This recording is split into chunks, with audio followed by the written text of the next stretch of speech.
I had already started Natural Selection Incorporated with my dad in 1993, and about 4 years later, I was doing a project in mammography where we were using artificial neural networks, very simple brain models, and evolving them to try to look at mammograms and the features that mammographers use to determine whether or not a particular patient has cancer or doesn't have cancer. And the thesis of that was to see whether or not we could help a radiologist spend his or her time better, because most of the things they look at are just routine, right? A woman comes in for a mammogram and it's normal.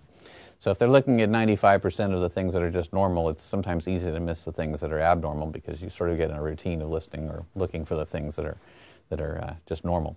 So if you could provide a second look to or second opinion to a radiologist, that might be very helpful. You have to try to figure out what's the important information in a mammogram. Turns out we won a contract with the Maui Economic Development Board's help with the chief of radiology out at Maui's Memorial Hospital to do just that. So I flew out to Maui. I was working with Gene Wasson, who was the chief of radiology there. And one day when we weren't in the room looking at mammograms, he had to do some real work at the hospital. I decided I was going to drive around the island, and as I was driving around, the news came in that Garry Kasparov had just been defeated by Deep Blue. So this is May 11th of 1997. And that was sort of an inevitable result because computers were getting so fast, and Deep Blue could look at 200 million positions a second, and Garry could probably look at like 3.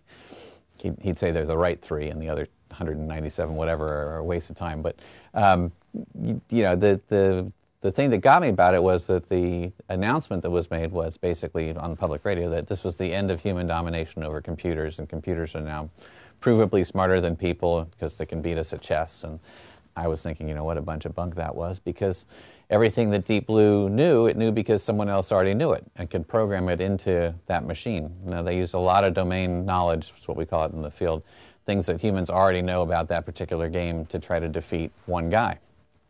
It's not like it learned how to play all by itself. So I wanted to build a machine that would learn how to play chess all by itself. Just give it the rules and how the pieces move. Here are the pieces. What are they? How many do you have? Now play.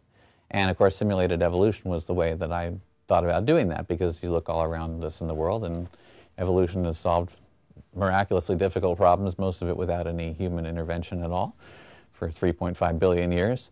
And why can't we do that same thing for chess? The reason I couldn't do it for chess at the time is I didn't have any funding to do anything. I just had one very small computer, a Pentium 450 megahertz machine, and one graduate student friend here from UCSD who thought it was a neat idea that we could try. So we decided to work on checkers first.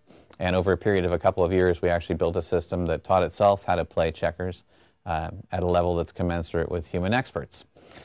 And the way that we got to the name Blondie24 is a curious little funny story. So along the way, we decided we needed to figure out how good this program really was, and we weren't very good. We were terrible, actually, at checkers, which was kind of the part of the joy of all this, because it was beating us very early on in these simulated generations of learning. But by 800 generations of learning, we were no match for this thing. So we found on the internet that Microsoft had a site called Zone.com where you could play all sorts of games for free, backgammon and chess and checkers. And you have a rating system there too, so you could know how good your opponents were. And so we logged on, and we had a computer with our program playing, and we had a computer for the interface, and the opponent would make a move, and then we'd make a move for the computer, and so forth.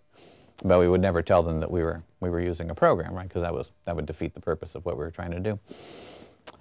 We had to create a screen name, so we created a screen name called David1101 because it was November 1st when we first started doing this, and then you have to go ask people to play. So it's sort of like asking for a date. And if you're David1101 and that's all that they know, it's a little hard to get people to play. I mean, nobody knows. Who cares? You're David1101. Go away.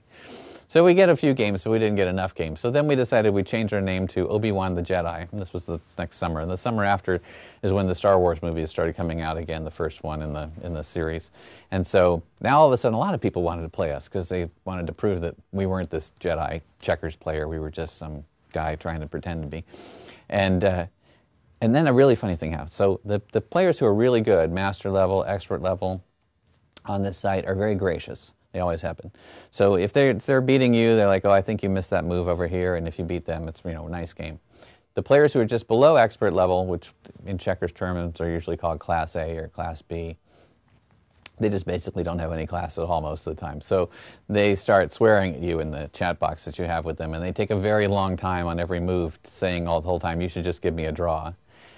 And that's really annoying when you're trying to do good science about okay, how good is this checkers program? Well, for me to find out that I'm going to beat this guy, I've got to wait maybe 20 more moves. And each one of those moves is going to take me 3 minutes and 30 seconds for that guy to be telling me that I should give him a draw to protect his rating. And all the time he's swearing at my mother. And so Kumar and I decided, Kumar's my graduate student friend, Kumar and I decided we really don't need to take this abuse. And who are these guys anyway who are swearing at us? So we figured, well, they aren't women, because women don't swear at you over checkers. It's just not going to happen. And they aren't older guys, because eventually in life you realize that you're not really defined by your checkers rating in life as a guy. So they must be young guys. So what would mollify a young guy? A young girl. So we decided, well, we have to pretend to be a woman. So we, out of the blue, we said, okay, Blondie24. She's 24-year-old. Now we had to come up with a whole story for her, right? So we were going to get asked. So, okay, so she's a 24-year-old math major at UCSD. She's smart. She's good-looking. She's looking for a boyfriend. She likes surfing and skiing. How'd she get so good at checkers? She broke her leg skiing and had to lay up for 6 months to teach herself how to play. And that was pretty much how long the program had taken anyway, so that part was kind of true. And then we went back out online as Blondie24, and the same people who had just been swearing at my mother were now asking us out on dates, asking us what we were wearing. Kid you not. But anyway, after 165 games playing by hand, many weekends it took to do that, we ended up with a rating score of 2050, which is in the expert level. And to put it in some sort of other comparison, it was in the top 500 of 120,000 human players. So the program had learned to play better than 99.5% of all the people who were on that site. It's funny, sometimes I get criticism because it didn't come out number one out of 120,000. And for the people who offer that criticism, I'm glad that they aren't my parent, because their children must always disappoint them. In my case, 99.5%, pretty good.